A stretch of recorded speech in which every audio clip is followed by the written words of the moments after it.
Recovery housing in Georgia sits at a critical intersection. The need has never been greater, but the margin for error, if you're an operator, has never been smaller. And as communities respond to the addiction crisis and growing homelessness and the strain on the treatment systems and criminal justice and social support services, sober living has blossomed into an essential part of not only the recovery continuum, but of solving the housing crisis itself. And at the same time, operators have to navigate this complex web of local zoning and planning and fair housing law, certification standards, and rising costs, all happening at once. When recovery housing works, it provides more than just a bed.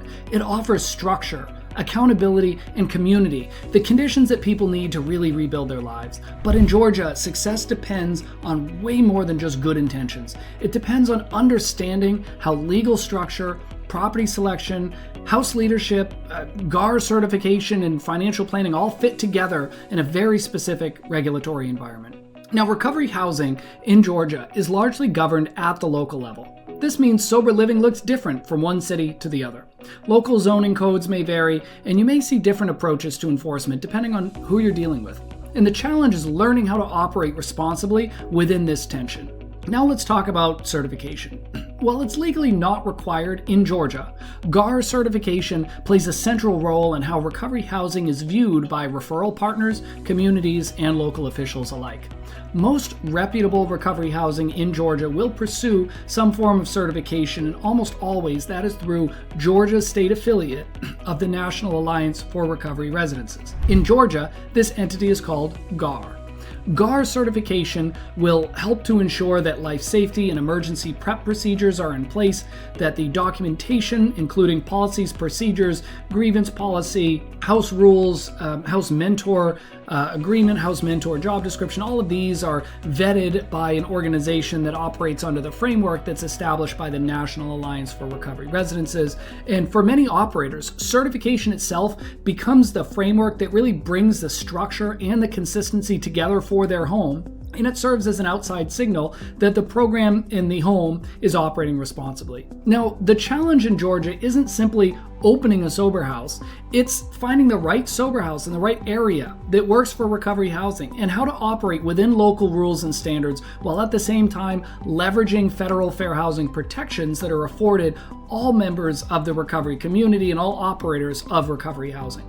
And finally, the operator, it's on them to build a model that is financially sustainable while at the same time honors recovery housing principles and best practices. And this balance is what separates short-term ideas from long-term recovery housing that can really stand the test of time. Recovery housing in Georgia truly matters, and the people who do this work and step in carry a real responsibility. And when it's done well, a recovery home can be a place where lives stabilize and trust is rebuilt and people get a real chance to move forward.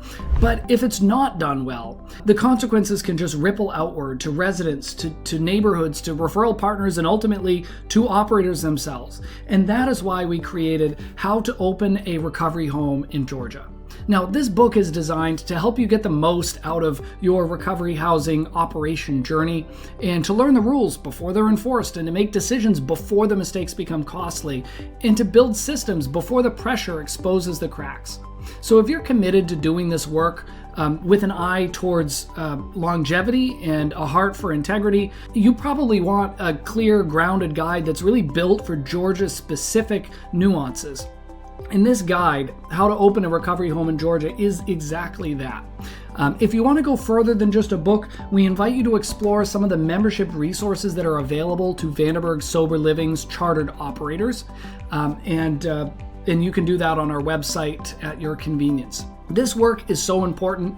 The margin for error is small, but you don't have to do it alone. So today we invite you, if you're interested and curious, pick up a copy of How to Open a Recovery Home in Georgia, explore VSL's membership resources, and I truly thank you very much for your interest in contributing to this important field and wish you the very best on your journey.